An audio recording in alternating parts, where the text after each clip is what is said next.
Hello, welcome to Precise for Civil Engineer Structure Analysis Part 3 video. Part 1, 2 വീഡിയോസിൽ നമ്മൾ discuss ചെയ്തത് important ആയിട്ടുള്ള previous year questions ആയിരുന്നു.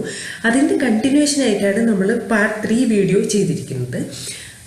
ഇനി വരുന്ന വീഡിയോസിൽ നമ്മൾ അപ്ലോഡ് ചെയ്യുന്നത് കഴിഞ്ഞ PWD ഇറിഗേഷൻ എക്സാംസിൻ്റെ ക്വസ്റ്റ്യൻ പാറ്റേൺ ആ ഒരു ട്രെൻഡ് ഫോളോ ചെയ്ത് വരുന്ന സിലബസ് ഓറിയൻറ്റഡ് ആയിട്ടുള്ള ക്വസ്റ്റ്യൻസ് ആയിരിക്കും. ഇത് നിങ്ങൾക്ക് മാറി വരുന്ന എക്സാം പാറ്റേൺ, അതായത് ക്വസ്റ്റ്യൻ പാറ്റേൺസ് മനസ്സിലാക്കാനും സബ്ജക്റ്റിനെ പറ്റി നല്ലൊരു ഐഡിയ ഉണ്ടാവാനും ക്വസ്റ്റ്യൻസിനെ ഫേസ് ചെയ്യാനായിട്ട് ഹെൽപ്പ് ചെയ്യുന്ന തരത്തിലുള്ള വീഡിയോസ് ആയിരിക്കും ഇനി അപ്ലോഡ് ചെയ്യുന്നത്. അപ്പോൾ വീഡിയോസ് അപ്ലോഡ് ചെയ്യുന്നത് കറക്റ്റ് സമയത്ത് നോട്ടിഫിക്കേഷൻ കിട്ടാനായിട്ട് എല്ലാവരും ചാനൽ സബ്സ്ക്രൈബ് ചെയ്യുക, ബെൽ ഐക്കൺ പ്രസ് ചെയ്യുക. അപ്പോൾ നമുക്ക് ഫസ്റ്റ് ക്വസ്റ്റ്യനിലോട്ട് പോവാം.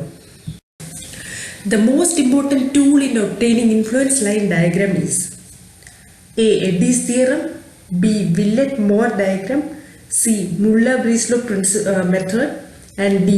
column analogy method.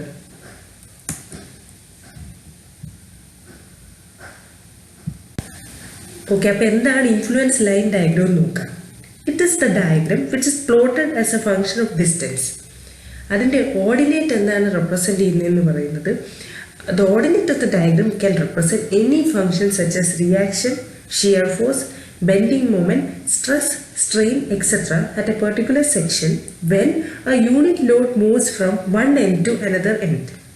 അപ്പോൾ അതിനെയാണ് നമ്മൾ ഇൻഫ്ലുവൻസ് ലൈൻ ഡയഗ്രാം എന്ന് പറയുന്നത്. അതിൻ്റെ യൂസ് എന്ന് പറയുന്നത് ഏത് ലൊക്കേഷൻ ഓഫ് മൂവിങ് ലോഡിലാണ് അത് മാക്സിമം റെസ്പോൺസ് തരുന്നത്, അതായത് to identify the location of moving load which cause maximum response in the function. Response may be in the form of shear force ആവാം, bending moment ആവാം. ആ ഒരു ലൊക്കേഷനാണ് നമ്മൾ ILD വെച്ചിട്ട് കണ്ടുപിടിക്കുന്നത്.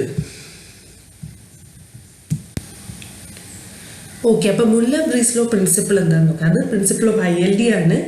It states that influence line for a function is to the same scale as the deflected shape of the beam when the beam is acted on by the function. അത് use ചെയ്യുന്നത് Betis law of virtual work ആണ്. അപ്പോൾ നമുക്ക് question ഒന്നുകൂടെ വായിക്കാം. The most important tool in obtaining influence line diagram is option C ആണ് വരുന്നത്. മുള്ളർ-ബ്രീസ്ലോ മെത്തേഡാണ് ഇവിടെ ആൻസർ ആയിട്ട് വരുന്നത്. Question number 2 നോക്കാം. A statically determinate beams are the one in which reactions at the support may be determined by the use of equations of option A dynamic equilibrium, option B static equilibrium, option C both of these, and option D none. അപ്പോൾ ഇതിൻ്റെ answer വരുന്നത്, അപ്പോൾ ഇവിടെ നമ്മൾ use ചെയ്യുന്നത് option B തന്നെയായിരിക്കും, അതായത് static equilibrium equations. Question number 3 നോക്കാം. Which of the following is not a method of analysis of indeterminate structures? Option A moment distribution method, option B stiffness method, option C slope deflection method, and option D conjugate beam method. Method of analysis of indeterminate structures ഏതൊക്കെയാണെന്ന് നോക്കാം. രണ്ടെണ്ണം എനിക്കുള്ളത്, force മെത്തേഡും displacement method. Force മെത്തേഡിനെ നമ്മൾ flexibility method എന്നും പറയും, അതേസമയം ഡിസ്പ്ലേസ്മെന്റിനെ നമ്മൾ സ്റ്റിഫ്നെസ് മെത്തേഡ് എന്നും പറയാറുണ്ട്. ഫോഴ്സ് മെത്തേഡിൽ വരുന്ന എക്സാമ്പിൾസ് എന്ന് പറയുന്നത് consistent deformation method, column analogy method, unit load method or virtual work method, elastic centre method. വേറെയുണ്ട്, ഇത്രയും തൽക്കാലം ഇതിനകത്ത് ലിസ്റ്റ് ചെയ്തിട്ടുള്ളൂ. അടുത്തത് ഡിസ്പ്ലേസ്മെന്റ് മെത്തേഡിൽ വരുന്നത് slope deflection method, moment distribution method, Kani's method, minimum potential energy method. ഇനി method of analysis of determinate സ്ട്രക്ചേഴ്സിൽ വരുന്ന ഏതൊക്കെയാണെന്ന് നോക്കാം. Double integration method, mechanize method, moment area method, and conjugate beam method. അപ്പോൾ ക്വസ്റ്റ്യൻ ഒന്നുകൂടെ നോക്കാം. Which of the following is not a method of analysis of indeterminate സ്ട്രക്ചേഴ്സിനാണ് ചോദിച്ചിരിക്കുന്നത്. ഇതിൽ എ ബി സി ഇവർ മൂന്നുപേരും ഇൻഡിറ്റർമിനേറ്റ് സ്ട്രക്ചേഴ്സിൻ്റെ അനാലിസിസിനാണ് ഉപയോഗിക്കുന്നത്. ഓപ്ഷൻ ഡി മാത്രമാണ് ഡിറ്റർമിനേറ്റ് സ്ട്രക്ചേഴ്സിൻ്റെ അനാലിസിസിന് ഉപയോഗിക്കുന്നത്, അതായത് option D conjugate beam method. അടുത്തത് ക്വസ്റ്റ്യൻ നമ്പർ 4 ആണ്. Economic spacing of truss varies from option A L/3 to L/4, L എന്ന് പറയുന്ന സ്പാൻ ആണ്, L/4 to L/5, L/4 to L/6 and option D none. അപ്പോൾ എക്കണോമിക് സ്പേസിംഗ് ഓഫ് ട്രസ്സസ് എന്ന് പറയുന്നത് L/4 to L/5 ആണ്. അടുത്തത് question number 5 നോക്കാം.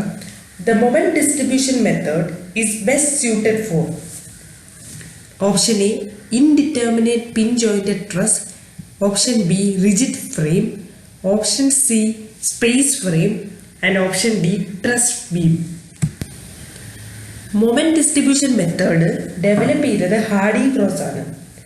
It is used to solve indeterminate beams, rigid jointed frames and they are not used in trusses. Here, the moment applied at a joint is taken by the member depending upon the stiffness of that member. അപ്പോൾ ക്വസ്റ്റ്യനിൽ ചോദിച്ചിരിക്കുന്നത് moment distribution method is best suited four എന്നാണ്. അത് ട്രസ്സിന് നമ്മൾ use ചെയ്യാറില്ല. അപ്പോൾ ഇവിടെ option B ആണ് വരുന്നത്, റിജിഡ് ഫ്രെയിം. പിന്നെ യൂസ് ചെയ്യുന്നത് ഇൻഡിറ്റർമിനേറ്റ് ആയിട്ടുള്ള ബീംസിനാണ് യൂസ് ചെയ്യുന്നത്. ക്വസ്റ്റ്യൻ നമ്പർ 6 നോക്കാം. A 2-inch semicircular arch with uniform flexural rigidity and radius r carry a concentrated load W at the crown.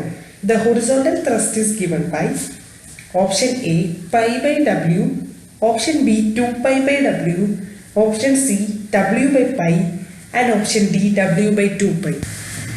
Okay, അപ്പോൾ നമുക്കൊരു 2-inch സെമി സർക്കുലർ ആർച്ചിൽ ഡിഫറെൻറ്റ് ലോഡിങ് കണ്ടീഷൻസ് വരുമ്പോൾ horizontal ത്രസ്റ്റിൻ്റെ values നോക്കാം.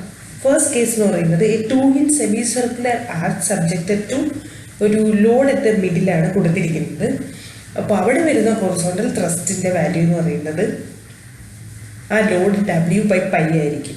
ഇനി second case കൊടുത്തിരിക്കുന്നത് 2-inch semi circular arch subjected to a uniformly distributed load throughout. അപ്പോൾ അവിടെ വരുന്ന value 4r by 3 pi into W ആണ്. ഇനി third case 2-inch semi circular arch subjected to uniformly varying ലോഡാണ് as shown in the figure. അപ്പോൾ ഇവിടെ വരുന്ന horizontal ത്രസ്റ്റിൻ്റെ value 2r by 3 pi into W ആയിരിക്കും.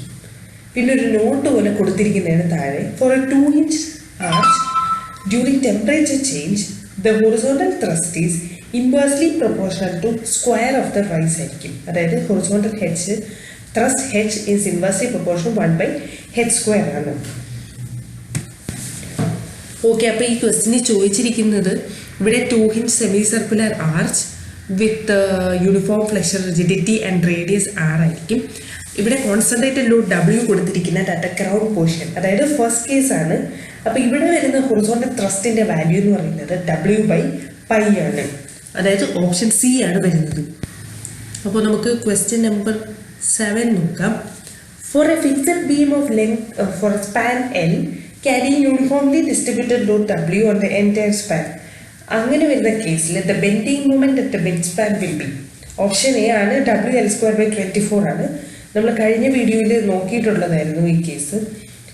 അതേസമയം fixed beam carry UDL bending moment at the fixed end ആണ് ചോദിച്ചിരുന്നെങ്കിൽ option C ആയിരുന്നു വരുന്നത്, അതായത് WL² by 12 എന്ന് വന്നേനായിരുന്നു. പക്ഷെ ഓപ്ഷൻ സി അല്ല, ഓപ്ഷൻ ഡി വരുമായിരുന്നു, WL² by 12 ഹോഗി. Okay, question number 8. Clapeyron's 3-moment theorem is used to solve option A fixed beam, option B continuous beam, option C simply supported beam and option D cantilever beam. അപ്പോൾ ഇവിടെ വരുന്നത് option B ആണ്. Clapeyron's 3-moment theorem is used to solve continuous beam. Question number 9 നോക്കാം. The maximum negative bending moment of a fixed beam carrying UDL is at A mid-span, B 1/3 of the span, option C 1/4 of the span and option D at the support. അപ്പോൾ സപ്പോർട്ടിലാണ് maximum negative bending moment വരുന്നത്.